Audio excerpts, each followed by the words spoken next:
في الفيديو ده هقولك على كل المعلومات عن مهاجم الاهلي الجديد جاكسون موليكا، وكل التفاصيل عن الصفقة اللي مش هتشوفها غير هنا حصريا عندنا بإذن الله. بس بص بقى يا معلم، قبل ما نعمل اي حاجة خالص، لو ما اشتركتش في القناة كده سمي الله وصلي على حبيبك النبي، وانزل حالا بالا اشترك في القناة وفعل زر الجرس علشان يوصلك كل جديد. وما تنساش بقى بعد ما تتفرج كده وتستمخ وتستفيد من المعلومات اللي هقولها لك، ترزع بقى احلى لايك علشان الفيديو ده يلف اليوتيوب كله، والمحتوى ده ما يكبرش ولا يكمل غير بيكم وليكم بإذن الله. بسم الله الرحمن الرحيم. الفترة دي كلها جماهير الأهلي بتترقب الإعلان عن صفقة المهاجم. احنا كلنا كجماهير الأهلي مستنين إدارة الأهلي تعلن عن صفقة المهاجم، أفريقي بقى أوروبي أي حاجة، المهم الأهلي يعلن عن صفقة مهاجم. ده ليه؟ ده بسبب طبعا زي ما كلنا عارفين العقم التهديفي اللي بيعاني منه هجوم النادي الأهلي في الفترة دي، واللي متمثل طبعا دلوقتي في محمد شريف وشادي حسين.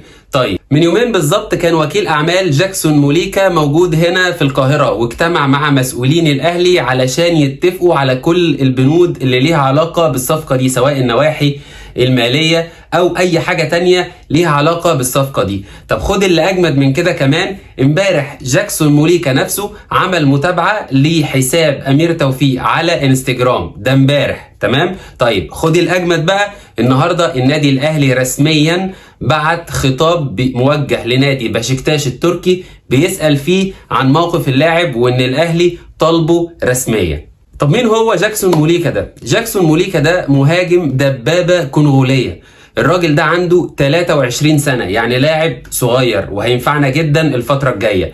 جاكسون موليكا كان بيلعب مع فريق مازيمبي، وكان موجود في الجيل الذهبي لفريق مازيمبي لما خدوا بطولة افريقيا. طبعا كلنا فاكرين الجيل الذهبي لفريق مازيمبي الكونغولي ده اللي خد بطولة افريقيا. وفعلا لما تألق معاهم انتقل للدوري الهولندي، بيلعب في ستاندر ليج الهولندي شوية، وبعد كده انتقل للدوري التركي لفريق قاسم باشا، وفي اول 2022 انتقل لنادي بشكتاش التركي. طيب اللاعب في بشكتاش التركي من اول تقريبا 2022 تقريبا لعب معاهم سنة. في الموسم اللي اللاعب لعبوا فيه مع بشكتاش التركي ما شاركش غير في 16 ماتش بس، وبالتالي احرز 5 اهداف وصنع هدف.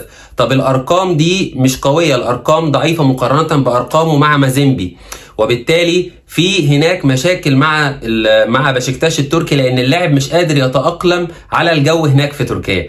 خليني اقول لك بقى ان الراجل ده هيموت ويجي الاهلي. ارجع كده يا معلم بالذاكرة وقت ما اعلنا عن صفقة والتر بواليا. اوكي، جاكسون موليكا ساعتها طلع وتصور بتيشيرت الاهلي، وساعتها يعني اتصور اكتر من مره، وكل الجماهير قالت لك ايه يا معلم، احنا خلاص بنخلص في والتر بواليا. ايه القصه؟ الواد يا جماعه او اللاعب هيموت ويجي يلعب في الاهلي. ازاي يعني تقدر تقول كده؟ ايه لسان حاله بيقول لنا ايه يا مسؤولين في الاهلي، يا عم موسيماني ما تاخدون انا وتسيبوا بواليا ده؟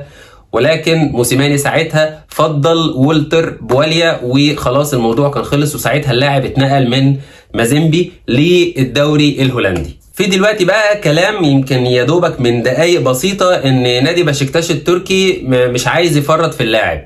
طب هو انت يا معلم لو مش عايز تفرط في اللاعب وبتقول ان ده مستقبلك ومستقبل الهجوم عندك، تمام، انت ما بتلعبوش ليه؟ الراجل يقعد سيزون بحاله يلعب 16 ماتش بس، وبعدين دي حاجة يعني ملهاش، يعني ممكن تبقى حاجة بقى جامعة بينكم انتوا الاتنين. انت ممكن يكون المدرب عندك هناك عامل معاه مشاكل، او اللاعب مش قادر يتأقلم مع الجو هناك. ده بالاضافه طبعا اللي ممكن يكون في مشاكل هناك بين اللاعب والمدرب، او في مشاكل بين اللاعب والنادي نفسه. فبالتالي اعتقد كده ان شويه التصريحات اللي طالعه من بشكتاش التركي دي هي كلها على بعض كده بروباجندا، والغرض منها ان هو يعلي بس قيمه الصفقه ليس الا. الاهلي دلوقتي المفروض ان هو على اعتاب ان هو ينهي الصفقه دي، ولكن خليني اقول لك ان اداره الاهلي اتعلمت من اخطاء الماضي، يعني اتعلمت من اخطاء والتر بواليا وميكيسوني واليو بادجي. فبالتالي هو المفروض عرضوا يعني على بشكتاش التركي ان احنا محتاجين الراجل ده اعاره 6 شهور بس. تمام، هنجرب الراجل ده 6 شهور بس، نشوفه بقى هيتأقلم على الجو هنا، هيتأقلم مع الفرقة، فعلا هيتألق ولا الدنيا فيها ايه. وعلى فكرة 6 شهور دول اعارة بنية الشراء، يعني الاهلي في اي وقت يقدر يقول يا جماعه يا بتوع بشكتاش دول انتوا،